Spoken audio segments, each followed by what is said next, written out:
ഓം ശാന്തി 21/1/2025. ഇന്നത്തെ മുരളിയുടെ main points. മധുരമായ കുട്ടികളെ, അതിരാവിലെ എഴുന്നേറ്റ് ബാബയോട് മധുരമായി സംഭാഷണം നടത്തൂ. ബാബയിൽ നിന്ന് ലഭിച്ച ശിക്ഷണങ്ങളെ അയവിറക്കൂ. ഇപ്പോൾ മുഴുവൻ സൃഷ്ടിയും തമോപ്രധാനം തന്നെയാണ്. എന്നിരുന്നാലും മുഴുവൻ ദിവസത്തിലെയും അതിരാവിലെ സമയമെന്നത് പിന്നെയും മെച്ചപ്പെട്ട സമയമാണ്. ആ സമയത്താണ് ബാബ പ്രത്യേകിച്ചു ബ്രാഹ്മണ കുട്ടികൾക്ക് അപ്പോയിൻമെൻറ്റ് നൽകിയിട്ടുള്ളത്. ആ സമയത്താണ് ബാബ കുട്ടികൾക്ക് എല്ലാ സമ്പത്തും പ്രദാനം ചെയ്യുന്നത്. ഇങ്ങനെയുള്ള അതിരാവിലെ സമയം ബാബയോട് മധുരമധുരമായി സംഭാഷണം നടത്തണം. ബാബയോട് സംസാരിക്കണം. പല ബന്ധങ്ങളിൽ ബാബയെ കാണണം. ബാബ എന്ത് ശിക്ഷണങ്ങളാണോ തന്നിട്ടുള്ളത് അതിനെക്കുറിച്ച് ചിന്തിക്കണം. ഈ അതിരാവിലെ സമയം നാം എന്താണോ ചിന്തിക്കുന്നത് അത് ധാരണ ചെയ്യുക എന്നത് വളരെ എളുപ്പമാണ്. അതിനാൽ ബാബ പറയുന്നു, അതിരാവിലെ എഴുന്നേൽക്കണം, ബാബയെ ഓർമ്മിക്കണം, വിചാരസാഗര മന്ഥനം ചെയ്യണം. ചോദ്യം: മുഴുവൻ ദിവസവും സന്തോഷത്തോടെ മുന്നോട്ടു പോകണം. ഇതിനായി ഏത് യുക്തി രചിക്കണം? ഉത്തരം: ദിവസവും അമൃതവേള എഴുന്നേറ്റ് ജ്ഞാനത്തിൻ്റെ കാര്യങ്ങളിൽ മുഴുകിയിരിക്കണം. സ്വയം തന്നോട് സംസാരിക്കൂ. മുഴുവൻ ഡ്രാമയുടെയും ആദിമധ്യ അന്ത്യം സ്മരിക്കൂ. ബാബയെ ഓർമ്മിക്കൂ. എങ്കിൽ മുഴുവൻ ദിവസവും സന്തോഷത്തോടെ കഴിയാം. സ്റ്റുഡൻറ്റ് തൻ്റെ പഠിത്തം റിഹേഴ്സ് ചെയ്യാറുണ്ട്. നിങ്ങൾ കുട്ടികളും തൻ്റെ റിഹേഴ്സൽ നടത്തൂ. മൈലുകളോളം വിസ്താരമുള്ള ഒരു മരുഭൂമിയിലും ചിലപ്പോൾ പച്ചപ്പ് കാണാറുണ്ട്. ചിലയിടങ്ങളിൽ മരങ്ങൾ നിൽക്കുന്നത് കാണാം.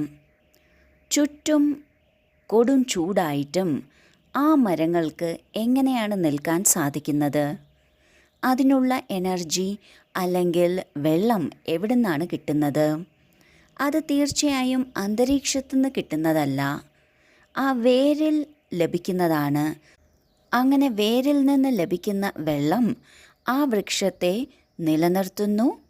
മൊത്തം മരുഭൂമിയാണെങ്കിലും ആ വൃക്ഷം അവിടെ നിലനിൽക്കുന്നു. അതുപോലെ മുഴുവൻ ലോകവും ദുഃഖത്തിൽ മുങ്ങിക്കിടക്കുകയാണ്. ദുഃഖത്തിൻ്റെ മരുഭൂമിയാണ്. ഇങ്ങനെയുള്ള മരുഭൂമിയിലും നമ്മൾക്കെങ്ങനെ സസന്തോഷം മുഴുവൻ ദിവസവും കഴിയാം? അതിനുള്ള വഴിയാണ് ബാബ പറഞ്ഞു തരുന്നത്. സന്തോഷത്തിനുള്ള വക പുറമേ നിന്ന് വരുന്നതല്ല, അത് ഉള്ളിൽ നിന്ന് ഉണ്ടാകേണ്ടതാണ്.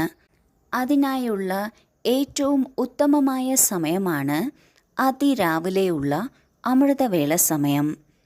ഈ അമൃതവേള സമയത്ത് ജ്ഞാനത്തിൻ്റെ കാര്യങ്ങളെക്കുറിച്ച് ചിന്തിക്കണം. സ്വയം തന്നോട് സംസാരിക്കണം. മുഴുവൻ ഡ്രാമയുടെയും രഹസ്യത്തെക്കുറിച്ച് സ്മരിക്കണം. ബാബയെ ഓർമ്മിക്കണം. ഓരോന്നിനും ഓരോ പ്രത്യേകതയാണ്. ജ്ഞാനത്തിൻ്റെ കാര്യങ്ങളെക്കുറിച്ച് ചിന്തിക്കുമ്പോൾ അവയിൽ നമുക്ക് സ്പഷ്ടത വരുന്നു, കാര്യങ്ങൾ വ്യക്തമാകുന്നു. അതിനനുസരിച്ച് നിശ്ചയബുദ്ധിയാകുന്നു. സ്വയം തന്നോട് സംസാരിക്കുന്നതിലൂടെ നമ്മൾക്ക് സ്വയം കാര്യങ്ങൾ ധാരണ ചെയ്യാൻ സാധിക്കും. മനസ്സാണ് സംസാരിക്കുന്നത്, ബുദ്ധിയാണ് കേൾക്കുന്നത്. ബുദ്ധിക്ക് കാര്യങ്ങൾ മനസ്സിലാകണമെങ്കിൽ മനസ്സിലൂടെ മാത്രമേ സാധിക്കുള്ളൂ. അതിനാൽ മനസ്സിൽ നാം ജ്ഞാനത്തിൻ്റെ പോയിന്റുകൾ പറയുന്നതിലൂടെ നമ്മുടെ ബുദ്ധിക്കാണത് മനസ്സിലാകുന്നത്. ഡ്രാമയുടെ രഹസ്യത്തെക്കുറിച്ച് ചിന്തിക്കുന്നതിലൂടെ നാം നിശ്ചിന്തമാകുന്നു. അതുപോലെ തന്നെ നാം നിശ്ചയബുദ്ധിയുമാകുന്നു. നാം ആരായിരുന്നു എന്നതിൽ നമ്മൾക്ക് തിരിച്ചറിവുണ്ടാകുന്നു. ബാബയുടെ ഓർമ്മയിലൂടെ പാപം ഭസ്മമാകുന്നു. ഇതിലൂടെ നമ്മുടെ മുഴുവൻ ദിവസവും വളരെ സന്തോഷത്തോടെ മുന്നോട്ടു പോകുന്നു. ഒരു വിദ്യാർത്ഥി തൻ്റെ പഠിത്തം എപ്പോഴും റിവൈസ് ചെയ്യുന്നു, റിഹേഴ്സൽ നടത്തുന്നു. അതുപോലെ നമ്മൾ ആത്മാക്കളും നമ്മുടെ പഠിത്തം റിവൈസ് ചെയ്യണം, അതായത് ധാരണ ചെയ്യണം. ഗീതം: ഇന്ന് മനുഷ്യർ അന്ധകാരത്തിലാണ്. ധാരണയ്ക്കുള്ള മുഖ്യ പോയിന്റ്സ്: 1. പഠിത്തത്തിൽ പൂർണ്ണ ശ്രദ്ധ കൊടുക്കണം. ഒരിക്കലും അച്ഛൻ്റെ, ടീച്ചറിൻ്റെ, സദ്ഗുരുവിൻ്റെ നിന്ദയുണ്ടാകുന്ന തരത്തിൽ ഒരു കർമ്മവും സംഭവിക്കരുത്. പേര് ചീത്തയാക്കുന്ന ഒരു കർമ്മവും ചെയ്യരുത്. 2. വിചാരസാഗര മന്ഥനം ചെയ്യുന്ന ശീലമുണ്ടാക്കണം. ബാബ നൽകിയിട്ടുള്ള ജ്ഞാനം സ്മരിച്ച് അപാര സന്തോഷത്തിലിരിക്കണം. ആരെയും വെറുക്കരുത്. ആദ്യത്തെ പോയിന്റിൽ ബാബ പറയുന്നു, നാം പഠിത്തത്തിൽ പൂർണ്ണ ശ്രദ്ധ കൊടുക്കണം. കാരണം പഠിത്തത്തിലൂടെയാണ് നാം നമ്മുടെ അച്ഛനെ, ടീച്ചറിനെ, സദ്ഗുരുവിനെ വ്യക്തമായി അറിയുന്നത്. വ്യക്തമായി അറിയുമ്പോഴാണ് അവരുടെ ശ്രീമതമനുസരിച്ച് നടക്കാൻ സാധിക്കുന്നത്. എന്നാൽ പഠിത്തത്തിൽ ശ്രദ്ധ കൊടുക്കുന്നില്ല, ശ്രീമതത്തിൻ്റെ തിരിച്ചറിവ് ഇല്ല എന്നുണ്ടെങ്കിൽ കർമ്മം മോശമാകും. ബാബയുടെ, ടീച്ചറിൻ്റെ, സദ്ഗുരുവിൻ്റെ പേര് ചീത്തയാകും.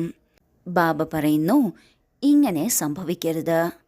ബാബയുടെ പേര് ചീത്തയാകുന്ന തരത്തിലുള്ള ഒരു കർമ്മവും നമ്മളിൽ നിന്ന് സംഭവിക്കരുത്. രണ്ടാമത്തെ പോയിന്റിൽ ബാബ പറയുന്നു, വിചാരസാഗര മന്ഥനം ചെയ്യാനുള്ള ശീലമുണ്ടാക്കിയെടുക്കണം. ബാബയുടെ മുരളിയിൽ നിന്ന് പല പോയിന്റുകൾ എടുത്ത് ഓരോ സമയം ഇന്നതിനെക്കുറിച്ച് ചിന്തിക്കും എന്നതിൻ്റെ ടൈം ടേബിൾ ഉണ്ടാക്കി ആ ടൈം ടേബിൾ ഫോളോ ചെയ്ത് മനസ്സിനും ജോലി കൊടുക്കണം, മനസ്സിനെയും ബിസിയാക്കി വെക്കണം. ബാബയിൽ നിന്ന് ലഭിച്ചിട്ടുള്ള ജ്ഞാനം സ്മരിച്ച് സന്തോഷത്തിലിരിക്കണം. ഈ സന്തോഷം നിറഞ്ഞിരിക്കുമ്പോൾ നമ്മുടെ ഉള്ളിൽ നിന്ന് നെഗറ്റീവായ ഫീലിങ്ങുകളെല്ലാം മാറിപ്പോകുന്നു. അപ്പോൾ നമ്മളുടെ ഉള്ളിൽ ദുഃഖമോ വെറുപ്പോ വിദ്വേഷമോ ഉണ്ടാകില്ല. ആരെയും നാം വെറുക്കില്ല. വരദാനം: സമ്പൂർണതയുടെ വെളിച്ചത്തിലൂടെ അജ്ഞാനത്തിൻ്റെ തിരശീല മാറ്റുന്ന സെർച്ച് ലൈറ്റായി ഭവിക്കട്ടെ. ഇപ്പോൾ പ്രത്യക്ഷതയുടെ സമയം സമീപം വരികയാണ്. ഇതിനാൽ അന്തർമുഖികളായി ഗഹന അനുഭവങ്ങളുടെ രത്നങ്ങൾ കൊണ്ട് സ്വയം നിറയ്ക്കൂ. ഇങ്ങനെ സെർച്ച് ലൈറ്റ് ആകൂ. താങ്കളുടെ സമ്പൂർണതയുടെ വെളിച്ചത്തിലൂടെ അജ്ഞാനത്തിൻ്റെ തിരശീല മാറണം. എന്തുകൊണ്ടെന്നാൽ താങ്കൾ ഭൂമിയിലെ നക്ഷത്രങ്ങളാണ്. ഈ വിശ്വത്തെ ചഞ്ചലതകളിൽ നിന്ന് മോചിപ്പിച്ച് സുഖമയ ലോകം, സ്വർണിമ ലോകം ഉണ്ടാക്കുന്നവരാണ്. താങ്കൾ പുരുഷോത്തമ ആത്മാക്കൾ വിശ്വത്തിൽ സുഖശാന്തിയുടെ ശ്വാസം നൽകുന്നതിന് നിമിത്തമാണ്. ബാബ ഓർമ്മിപ്പിക്കുകയാണ്, നമ്മൾ ബാബയുടെ കുട്ടികൾ ഈ ലോകത്തിൻ്റെ തന്നെ നക്ഷത്രങ്ങളാണ്. ലോകത്തെ എല്ലാ ബുദ്ധിമുട്ടുകളിൽ നിന്നും കഷ്ടപ്പാടുകളിൽ നിന്നും മോചിപ്പിച്ച് സുഖമയ ലോകം, സ്വർണിമ ലോകം ഉണ്ടാക്കുന്നവരാണ്. നമ്മൾ ആത്മാക്കൾ പുരുഷോത്തമ ആത്മാക്കളാണ്. ലോകത്തിന് സുഖശാന്തിയുടെ ശ്വാസം ലഭിക്കുന്നതിന് നാം നിമിത്തമാണ്. ഇങ്ങനെയുള്ള ശ്രേഷ്ഠാത്മാക്കളായ നമ്മൾ മനസ്സിലാക്കണം, പ്രത്യക്ഷതയുടെ സമയം സമീപം എത്തുകയാണ്. നാം അന്തർമുഖരായി പലവിധ ഗഹനമായ അനുഭവങ്ങളുടെ രത്നം സ്വയം ശേഖരിച്ച് നിറവുള്ളവരാകണം. എന്നിട്ടാണ് മറ്റുള്ളവർക്ക് നമ്മുടെ ഈ അനുഭവങ്ങളുടെ സമ്പൂർണതയുടെ വെളിച്ചം കൊടുത്ത് അവരെ അജ്ഞാനത്തിൽ നിന്ന് പുറത്തെടുക്കേണ്ടത്. ഇതിനെയാണ് സെർച്ച് ലൈറ്റ് എന്ന് പറയുന്നത്. സ്ലോഗൻ: മായയുടെയും പ്രകൃതിയുടെയും ആകർഷണത്തിൽ നിന്ന് ദൂരെയായിരിക്കൂ, എങ്കിൽ സദാ ഹർഷിതരാകും. ഓം ശാന്തി.